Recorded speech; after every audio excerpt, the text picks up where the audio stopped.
Guys, আপনিও কি এভাবে স্নাইপিং করতে চান? আপনার কি বিআরসিএস র্যাঙ্কে ডাবল স্নাইপার চালানোর খুব ইচ্ছে হয়, কিন্তু স্নাইপার চালাইতে পারেন না? ডাবল স্নাইপার চালাতে গেলে এনিমির আগে আগে আগে বাস খান। তাহলে আর নয় হতাশা, আর নয় ব্যর্থতা। আজকে আমি এমন একটা মলম নিয়ে এসেছি, সেটা যদি একবার অ্যাপ্লাই করেন তাহলে কিন্তু সব সমস্যার সমাধান হয়ে যাবে।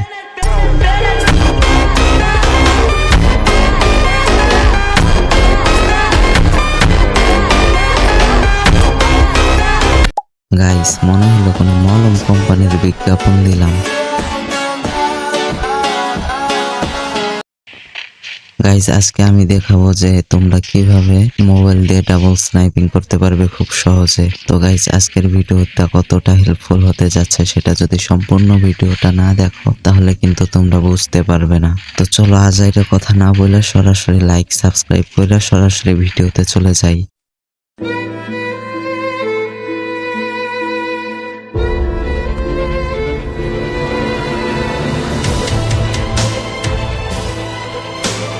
তো গাইস, স্নাইপারের মধ্যে যে গানগুলো দিয়ে স্নাইপিং করা হয় সেগুলো হচ্ছে AWM আর M82B।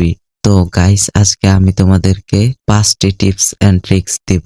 যে 5টি টিপস এন্ড ট্রিক্স যদি তোমরা অ্যাপ্লাই করো তাহলে স্নাইপিং খুব স্মুথলি করতে পারবে। তো নাম্বার 1 হচ্ছে ক্যারেক্টার কম্বিনেশন। তো তোমরা ক্যারেক্টারে চলে যাবে এবং প্রথমে যেই ক্যারেক্টারটি নিবে সেটি হচ্ছে উকং, এবং দ্বিতীয়তে যেই ক্যারেক্টারটি নিবে সেটি হচ্ছে লরা, এবং তৃতীয়তে যেই ক্যারেক্টারটি নেবে সেটি হচ্ছে রাফাল, এবং চতুর্থতে যেই ক্যারেক্টারটি নেবে সেটি হচ্ছে মারো।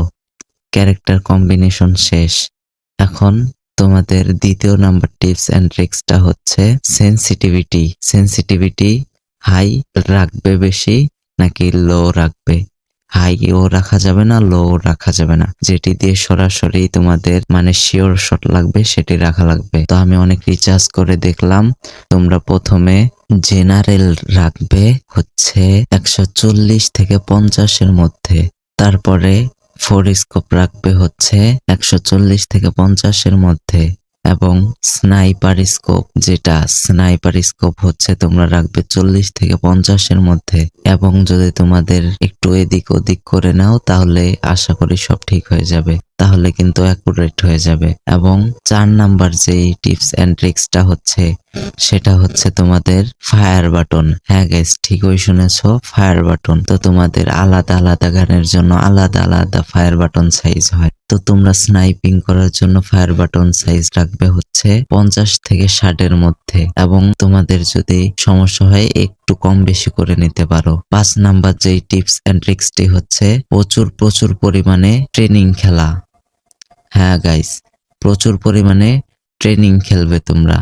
এবং 6 নাম্বার টিপস আমি একটা দিতে চাচ্ছি, তোমরা যদি দূর থেকে স্নাইপিং করো তাহলে তোমরা স্কোপ স্নাইপিং করবে। বলতে গেলে হোল্ড ফায়ার বাটন চাপ দিবে, একটা শট লাগাবে, গান সুইচ করবে, তারপর স্কোপ করবে, দেন ফায়ার।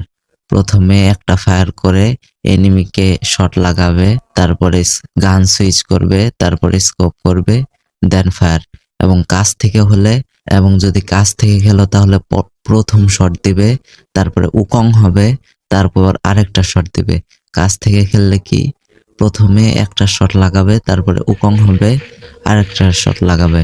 তো গাইস, আজকের ভিডিওটা ছিল এই পর্যন্তই। যদিও তোমাদের একটু হেল্পফুল ভিডিও হয়ে হয় তাহলে চ্যানেলটিতে লাইক এবং সাবস্ক্রাইব করে চ্যানেলটির পাশে থাকবে এবং বেল আইকনটি অন করে দিবে। তো সরাসরি দেখা হচ্ছে অন্য কোনো ভিডিওতে।